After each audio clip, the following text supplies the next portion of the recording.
नमस्कार मित्रांनो, आपण पाहतात विदर्भ राज 358।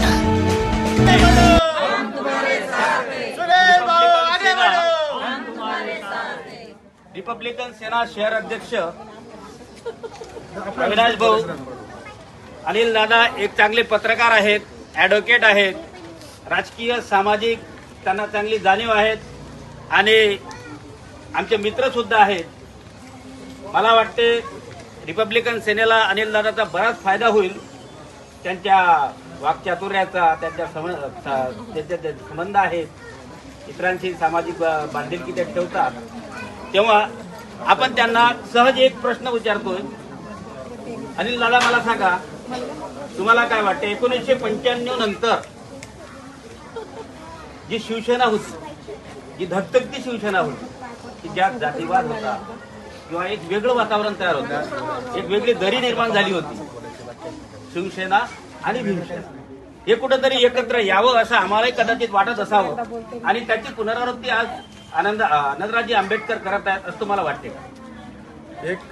एक आपण लक्षात घेतलं पाहिजे की ज्यांनी आजपर्यंत भीमशक्ती आणि शिवशक्तीचा जो प्रयोग केलेला आहे तो फक्त स्वार्थासाठी केलेला होता। म्हणजे निवडणुका आल्यानंतर आपल्या आमदारकी टिकवण्यासाठी भीमशक्ती आणि शिवशक्ती वापरायची आणि नंतर सोडून द्यायची। तुम्ही जर याच्या अगोदरचे जे आंबेडकर चळवळीतले नेते, मोठे नेते जर पाहिले असतील तर त्यांनी भीमशक्ती आणि शिवशक्तीचा प्रयोग आपल्याला इथं पाहिलेला आहे। त्यामध्ये नामदेव ढसाळ असतील, तानसेन ननवरे असतील, रामदास आठवले असतील, अनेक नेत्यांनी भीमशक्ती आणि शिवशक्तीचा प्रयोग हा फक्त स्वतःसाठी केला। परंतु आता कुठं तुम्हाला आमदारकी आणि खासदारकीचं इलेक्शन दिसतंय का? नाही। तर आनंदराज आंबेडकरांचा हा उद्देश आहे की मी माझ्यासाठी भीमशक्ती शिवशक्तीचा प्रयोग नाही करता, एक सर्वसामान्य घरातला आपल्या आंबेडकर चळवळीतला खऱ्या सच्चा कार्यकर्ता आपल्याला कशा पद्धतीनं महानगरपालिकेत, नगर परिषदेमध्ये या ठिकाणी निवडून देता येईल यासाठी त्यांनी हा प्रयोग कार्यकर्त्यांच्या हितासाठी केलेला आहे।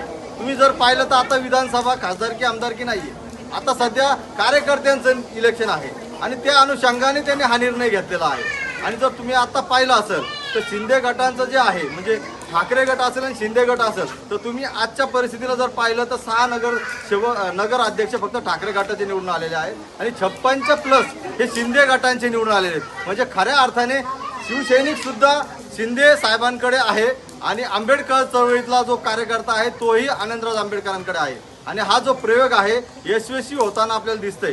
आम्ही नाशिकच्या जिल्ह्यामध्ये आम्ही भगूर, ओझर किंवा पिंपळगाव बसवून इलेक्शन लढवलं नाही।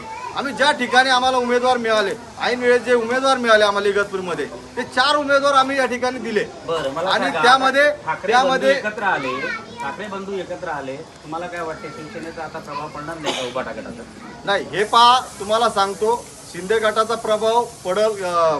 ठाकरे गट जरी बंधू जर या ठिकाणी आले असतील तर तुम्हाला मी हे सांगतो की नवनिर्माण सेनेला पहिल्यांदा ह्या महानगरपालिकेमध्ये 40 नगरसेवक या ठिकाणी दिले।